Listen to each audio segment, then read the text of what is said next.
രാഹുൽ മാങ്കൂട്ടത്തിനെതിരെ പരാതി നൽകിയ യുവതിയെ സൈബർ അധിക്ഷേപം നടത്തിയ കേസിൽ പ്രതിയായ KPCC ജനറൽ സെക്രട്ടറി സന്ദീപ് വാര്യരുടെ മുൻകൂർ ജാമ്യാപേക്ഷ ഇന്ന് പരിഗണിക്കും.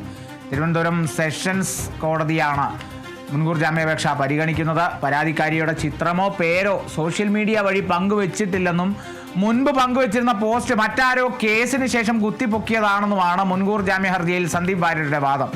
യുവതിയുടെ പരാതിയിൽ സന്ദീപ് വാര്യർ ഉൾപ്പെടെ 6 പേർക്കെതിരെയാണ് പോലീസ് കേസെടുത്തിരിക്കുന്നത്. കേസിൽ 5ാം പ്രതിയായിട്ടുള്ള രാഹുൽ ഈശ്വറിന് കഴിഞ്ഞ ദിവസം ജാമ്യം ലഭിച്ചിരുന്നു. അതേ കേസിലെ മറ്റൊരു പ്രതിയാണ് സന്ദീപ് വാര്യർ.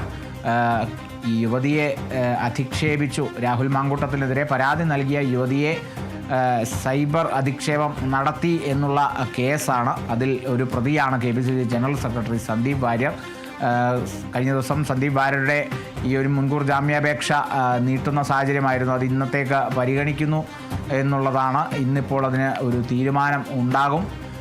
ജാമ്യം ലഭിക്കുമോ എന്നുള്ളതാണ് കണ്ടറിയേണ്ടത്. രാഹുൽ ഈശ്വറിനെ സംബന്ധിച്ച് കഴിഞ്ഞ ദിവസം ഈ കേസിലെ തന്നെ മറ്റൊരു പ്രതിയായിട്ടുള്ള രാഹുൽ ഈശ്വറിനെ സംബന്ധിച്ച് 3 തവണ മുൻകൂർ ജാമ്യാപേക്ഷ നൽകിയ ശേഷമാണ് പിന്നാലെ ഇന്നലെ ജാമ്യം ലഭിച്ച് കണ്ടത്. അതിനെ സംബന്ധിച്ച് പോലീസിനെ അടക്കം വിമർശിക്കുന്ന സാഹചര്യമൊക്കെ ഉണ്ടായി. രാഹുൽ ഈശ്വർ പോലീസിനെ വിമർശിച്ചു. റിപ്പോർട്ട് നോട്ടീസ് നൽകിയില്ല എന്നുള്ളതൊക്കെയായിരുന്നു കഴിഞ്ഞ ദിവസം പറഞ്ഞിരുന്നത്. ഇന്നിപ്പോൾ അതേ കേസുമായി ബന്ധപ്പെട്ട് രാഹുൽ ഈശ്വർ പ്രതിയായിട്ടുള്ള അതേ കേസിലെ മറ്റൊരു പ്രതി യുവതിയെ പരാതിക്കാരിയെ യുവതിയെ അധിക്ഷേപിച്ചു എന്നുള്ള ആ കേസ്, അതിൽ KPCC ജനറൽ സെക്രട്ടറി സന്ദീപ് വാര്യരുടെ മുൻകൂർ ജാമ്യാപേക്ഷ ഇന്നിപ്പോൾ തിരുവനന്തപുരം സെഷൻസ് കോടതി പരിഗണിക്കുകയാണ്.